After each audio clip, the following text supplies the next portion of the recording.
Arrancamos una nueva edición de Café Financiero con toda la información necesaria para cuidar tu dinero. Ya se encuentra, como siempre, Yamila Escala. Yami, ¿qué tal? ¿Cómo andás? Muy bien, ¿cómo les va? Bueno, Yami, nos traes información sobre el seguro de caución para alquileres, este instrumento tan útil para aquellas personas que tienen que alquilar una vivienda pero no cuentan con una garantía. Así es, una de las posibilidades sí que está ofreciendo el mercado con una novedad en la reglamentación, así que de eso estaremos hablando. Muy bien, también se encuentra Melina Manfredi. Meli, ¿qué tal? ¿Cómo andás? ¿Qué tal, Ale? ¿Cómo estás? Bueno, Meli, nos vas a hablar de las dificultades que vienen encontrando muchas personas que quieren acceder al cupo de $200 en el mercado oficial en este inicio del mes. Así es, muchos rechazos. Vamos a repasar los requisitos para acceder a los $200. Muy bien, hay información importante para aquellos que quieren comprar el dólar más barato. Y también en forma remota contamos con la presencia de Alejandro Bianchi para repasar lo sucedido en los mercados de capitales. Ale, ¿qué tal? ¿Cómo andás? ¿Qué tal? ¿Cómo te va, Alejandro? ¿Todo bien?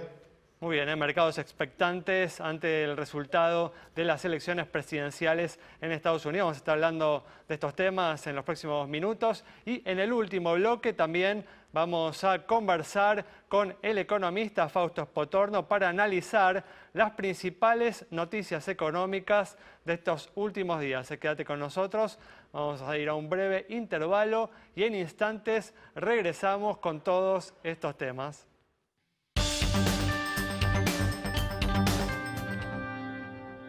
Bueno, arrancamos con la actualidad económica y se inicia un nuevo mes y con este nuevo mes se ha reactivado el cupo de $200 que se pueden adquirir en el mercado oficial, pero una gran mayoría de las personas vienen encontrando dificultades al momento de realizar la operación. ¿Qué viene sucediendo, Meli? Bueno, Ale, como vos decís, muchos rechazos. Algunos bancos hablan de hasta 80% de compradores rebotados, otros del 60%. En un banco que consulté me decían, bueno, tenemos el 60% este mes, pero la gente empezó a aprender y es un poco menos de los rechazados del mes pasado, que habían estado más cerca del 80%.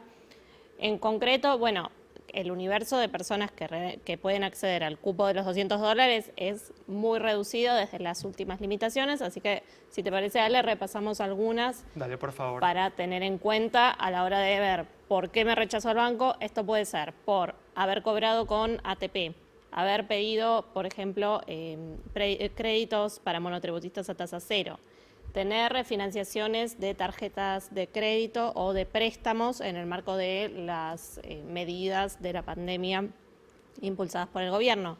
También en el caso de, por ejemplo, los que tengan ingresos insuficientes. Esto es un detalle que cada banco instrumentó como le pareció. Entonces, algunos bancos piden un piso mínimo de ingresos para permitir la compra de dólares y otros no, otros piden un piso más alto, entonces por ahí en una entidad no se puede, en otra sí. Por supuesto, todos los que cobren IFE, Asignación Universal por Hijo, también están afuera, y los que hayan hecho compras con tarjeta de crédito en dólares, siempre que hayan comprado más de $200 quedan excluidos del cupo, y si compraron menos, bueno, lo que hayan comprado este mes se les resta del cupo, así que algunos tienen la posibilidad de hacer compras parciales. Muy bien, el Banco Central ha tendido una densa red de restricciones para acceder al dólar en el mercado oficial. Y entre estas restricciones y las medidas y señales que el Ministerio de Economía viene dando en los últimos días relacionado con la reducción del déficit fiscal y su financiamiento, se ha logrado bajar el dólar en el mercado libre y frenar, al menos por unos días, la pérdida de reservas internacionales.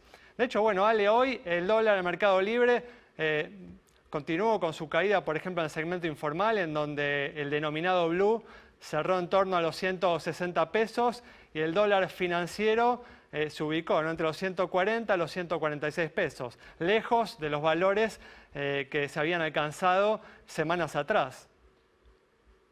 Sí, como vos decís, Alejandro, el llamado dólar MEP, que es el dólar que se puede comprar a través de la bolsa de manera legal, utilizando bonos, comprando un bono con pesos y vendiéndolo contra dólares, cerró en 141, muy cerca de lo que valdría el dólar que recién hablaban, el dólar solidario, es decir, este dólar oficial de más o menos 84 pesos, más el 65% entre el impuesto del 30 y el 35% de la retención. Entonces, digamos, hoy, digamos, para aquel que quiere comprar dólares, habiendo tantas restricciones en los bancos y siendo la cotización muy similar, decimos que vale 138 comprarlo a través del banco, 138.50 y 141 a través de la bolsa de manera ilimitada y sin restricciones.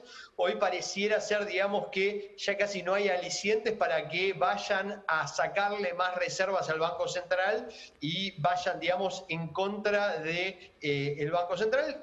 Hay más alicientes para que la gente entre al mercado bursátil, se abran una cuenta de bolsa y operen dólar MEP a un precio muy similar, pero con la cantidad que quieran, no solo con la restricción de los 200 pesos, y esos son dólares que los aporta el mercado financiero, como vos decís, no los aporta el Banco Central.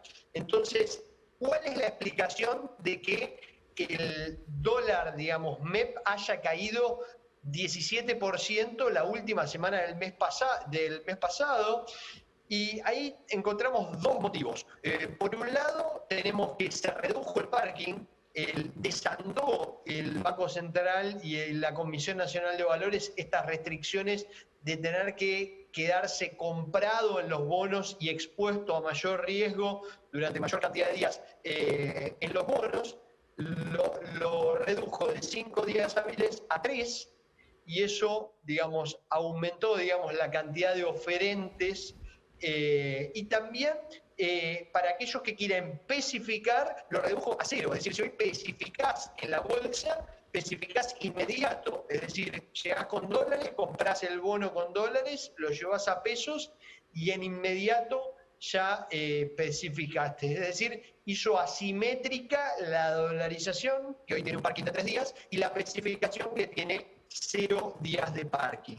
Y bueno, por otro lado, lo que vos decís de no seguir financiándose con el Banco Central, pidiéndole plata al Banco Central, pedirle al mercado y ofrecerle a uno de los grandes demandantes, que son los fondos de inversión del extranjero que quedaron atrapados en bonos en pesos, un bono en dólares para que no vayan, digamos, al mercado a tratar de obtener sus dólares a través del dólar MEP o el dólar contado por liquidación. Ese conjunto de medidas hicieron que, por lo menos por ahora, se calme el dólar.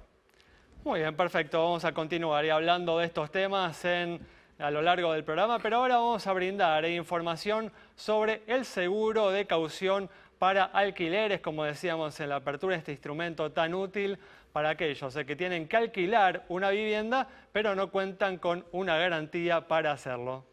Así es, siendo una de las principales novedades que pasa de 2 a 3 años, vamos a concentrarnos en lo que es alquiler para viviendas, hablando específicamente de esta garantía, donde si el locador la exige, el inquilino debe proponer al menos 2 de las siguientes. Las repasamos: el título de propiedad inmueble, fiador solidario, garantía personal como un recibo de sueldo, aval bancario y, lo que hablaba Alejandro específicamente, el seguro de caución. ¿Qué pasó en los últimos días? Bueno, fue reglamentado por la Superintendencia de Seguros de la Nación. ¿Porque no existía? No, ya existía. Pero lo que hizo fue ajustarse a la nueva ley, justamente para que este instrumento esté disponible de la mejor manera posible, con la posibilidad de esa cobertura que tiene que ver con ese pago mensual que eventualmente podría interrumpirse, con el depósito en garantía y con atención lo que se llaman sublímites, si uno escucha esa palabra, expensas, servicios, ¿sí? Y ocupación indebida. Entonces, bueno, de acuerdo a lo que uno considere, por ejemplo, pedíamos un ejemplo, nos decían en Capital Federal un 2 ambientes, estamos hablando, considerando estos sublímites también, de una suma asegurada de unos 125.000 pesos, resultando eso en lo que tiene que pagar el inquilino de unos 22.500 pesos, ¿sí? 10 millones de argentinos alquilan y esto es una posibilidad donde la oferta se amplía. Va a ser un tema, lo que dice la ley, cómo esto se termine llevando a cabo en la práctica, pero bueno, está disponible y esas son las novedades al respecto. Muy bien, cerramos de esta manera este bloque. Quédate con nosotros. En instantes regresamos con mucha más información.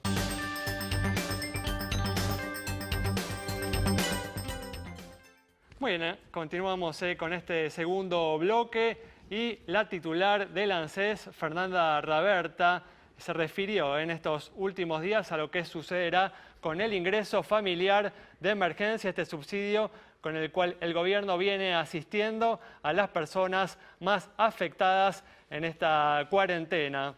¿Cuál es la información que tenemos, Meli? Bueno, hubo pocas definiciones. Sí, la titular de ANSES dijo que lo siguen estudiando en el entorno del gabinete económico. La realidad es que parecería ser como que la fecha límite es el próximo martes 10 de noviembre, porque es cuando se empiezan a pagar las asignaciones universales por hijo, que solían pagarse junto con el IFE. Entonces, si no se define, bueno, es probable que quede para dentro de más tiempo o el mes siguiente.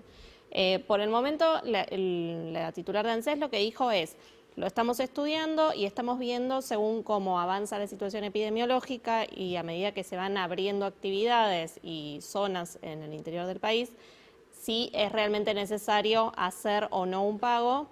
La idea del gobierno es seguir acompañando, dando apoyo a los sectores que lo necesiten, pero quizá lo transformen, dijo ella, en un nuevo derecho, una nueva asignación. Otra posibilidad que se especula es que sea un subsidio más focalizado, por ejemplo, en jóvenes de 18 a 24 años o en jefas de hogar que hayan perdido el empleo. Por ahora eso es todo, esperamos novedades en los próximos días.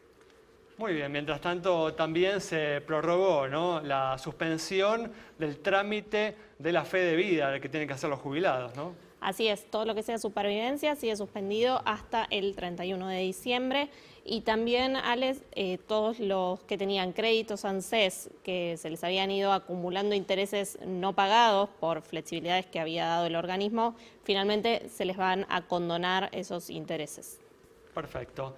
Muy bien, y a la expectativa del resultado de las elecciones presidenciales en los Estados Unidos, los principales índices bursátiles de ese país subieron en estos últimos 2 días, ¿no, Ale? Sí, Alejandro, la verdad es que hay mucha expectativa por cómo va a terminar de resolverse el panorama electoral. Se está contando voto a voto y bueno, hay posibilidades de que esto termine judicializándose, inclusive hasta que se extienda varios días más, pero bueno, vamos a decir algunas cosas sobre concreto.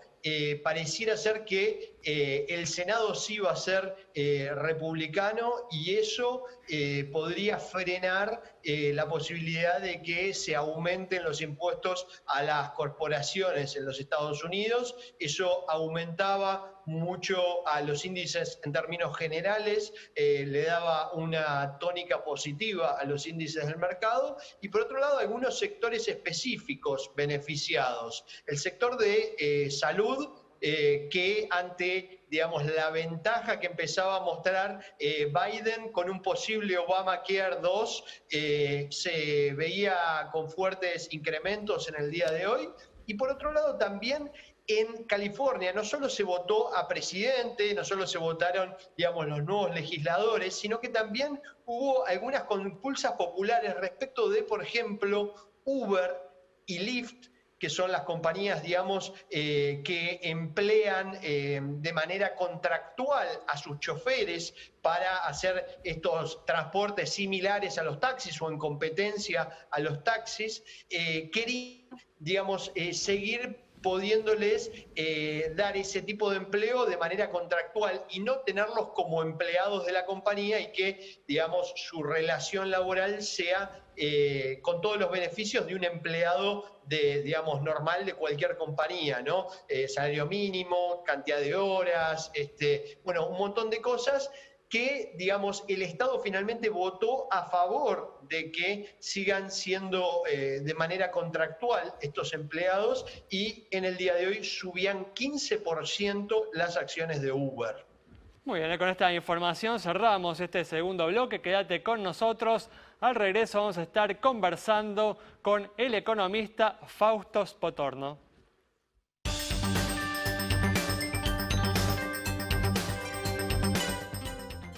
Bueno, abrimos este último bloque ya con la presencia en forma remota del economista Fausto Spotorno para analizar las principales noticias económicas de estos últimos días. Fausto, ¿qué tal? ¿Cómo andás? ¿Qué tal? ¿Cómo te va? Bueno, gracias por atendernos. Y como hablábamos en el primer bloque, para consolidar la estabilización del mercado cambiario tras un octubre muy turbulento, el gobierno viene dando señales positivas relacionadas con la reducción del déficit fiscal y de la emisión monetaria para financiarlo. Fausto, ¿finalmente ves que el gobierno está empezando a encontrar el rumbo correcto? Sí, creo que el gobierno está girando hacia la ortodoxia de a poco y está empezando a armarse un poquito más, porque había medio desorden entre las medidas que tomaba Guzmán, las que tomaba el Banco Central, iban para un lado, iban para el otro. Me parece que ahora se está ordenando un poquito más el contexto, ¿no? También es cierto que el tipo de cambio ya había subido muchísimo, el contado con liquidación, el dólar libre, si querés, ¿no? Y como consecuencia de eso, vos empezás a grabar. Siempre un dólar está muy, muy caro, porque cuando llegamos a tocar 195 pesos en el dólar libre, el punto es que estamos hablando de un tipo de cambio que solo se alcanzó 3 veces en la historia argentina, en toda la historia. En el año 51, en la crisis de la balanza de pagos que tuvo Perón, en 1975 con el Rodrigazo y en 1989 durante la hiperinflación. En la hiper, ¿no? Son niveles altísimos. Sí. Entonces, lo que estamos viendo es que ese tipo de cambio ya no da para más, por un lado. O sea, más alto que eso, ¿qué tenés que tener? Una bomba atómica. Y segunda cosa, también sabemos, y lo hemos experimentado un montón de veces en Argentina, que las corridas son en olas, ¿viste? Las subas del dólar no es que se dan al infinito, no es que empieza a crecer y subir, sino que sube, se calma, después vuelve a subir, son como escalones, Tal cual. como olas, si querés. Y esa ola ya estaba agotada, porque el tipo de cambio había llegado muy alto, además fin de mes, con un 40 o más de la economía informal, había que pagar sueldos informales, etcétera. Pero Fausto, igual da la impresión de que el gobierno se asustó finalmente con esta última suba, con este dólar cercano a los 200 pesos. Sí, yo creo que el gobierno empezó a entender el grado de desconfianza que había generado, ¿no? Tal cual, exacto. El desmanejo, a pesar de que había arreglado la deuda, de que el gobierno había apostado fuertemente al tema de arreglar la deuda, y me parece que había logrado eso y ya pensaba que con eso iba a generar confianza, y no, se encontró con que tenés que hacer un esfuerzo mucho más grande, tenés que explicar no solamente la deuda, sino qué vas a hacer con las cuentas públicas, qué vas a hacer con el déficit fiscal, cómo lo vas a financiar, qué va a hacer con la emisión monetaria, cómo vas a ordenar la economía, etcétera, etcétera, etcétera. Entonces, y por otro lado tenías un gobierno muy, ya creo yo que de movida ya con un diagnóstico equivocado. A eso se le sumó, al diagnóstico equivocado se le sumó la cuarentena y la pandemia que le descajetó todo, y en la cuarentena y la pandemia un gobierno que no se ocupó del tema económico. Lo dejamos para después. Pero el resultado fue que la economía entró o el manejo económico entró en un caos donde se tomaba una medida para un lado, después se tomó una medida para el otro lado. Se tomó una medida para un lado, el banco hacía una cosa, el Ministerio de Economía, el Banco Central hacía otra. Y además por la cuarentena, otra tercera opción, ¿no? Entonces, todo funcionaba desordenadamente. Ahora creo que el gobierno se asustó, se dio cuenta de que tenía que enfocarse en la economía de una buena vez. Y empezó a atacar estos problemas, ¿no? Entonces, Fausto, ¿y ahora qué sigue? Sí, perdón, te escuché bajito. ¿Qué sigue ahora? ¿Cómo continúa? ¿Cómo ves qué señales hay más allá de lo conocido hasta ahora? Bueno, me parece que, a ver, lo conocido hasta ahora, tenemos el gobierno tratando de achicar la brecha cambiaria. Hago un resumen. Posible menor déficit primario para el año que viene, de lo presupuestado. Esos dos medidas van en camino. Están con esto de vender bonos para mantener el contado con liquidación, lo cual sería un despropósito si no tenés atrás una clara objetivo de cerrar la brecha cambiaria. Si vos me decís, vamos a cerrar la brecha cambiaria, diría, bueno, es un costo que hay que pagar, lo podés pagar, para lo cual tenés que tratar de mantener estable el tipo de cambio libre y ir subiendo el oficial, ¿no?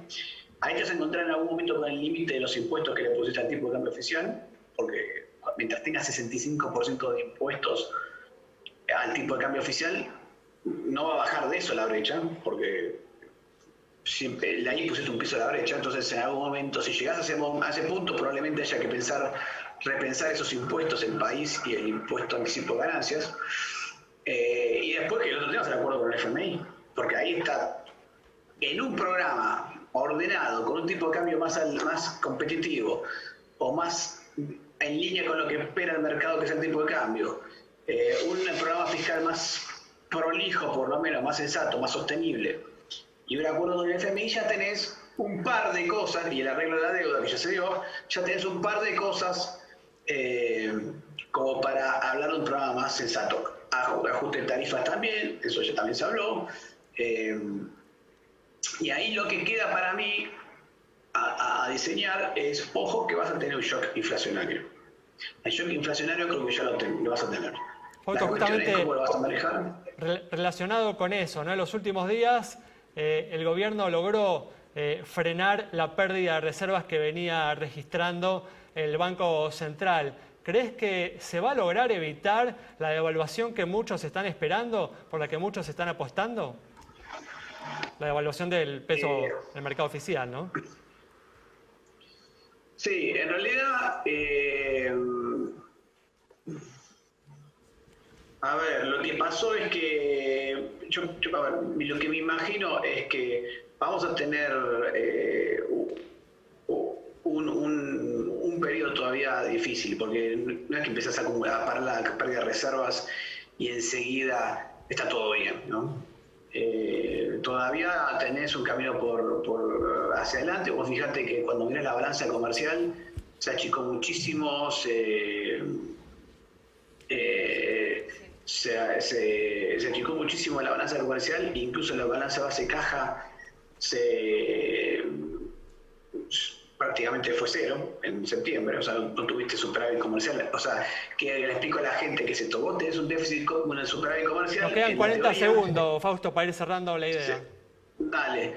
Vos tenés un déficit comercial, un superávit comercial, o sea, exportaste 500 millones más que lo que importaste, pero a la hora de cobrar, no cobraste 500 millones de dólares más, cobraste cero. Con lo cual, viste, estás mejorando la reserva, pero todavía te falta un cambio, no estás seguro todavía al punto. Pero bueno, si vas cerrando la brecha, creo que eso puede ir mejorando. Muy bien, Fausto, muchas gracias por habernos atendido. Cerramos entonces el programa de hoy con el análisis del economista Fausto Espotorno sobre la compleja situación que se está viviendo y las medidas que viene tomando el gobierno en los últimos días, mejor orientadas, que empiezan a mostrar señales de que las cosas podrían ir encaminándose. Nos reencontramos el próximo viernes a las 19:30 aquí en Metro.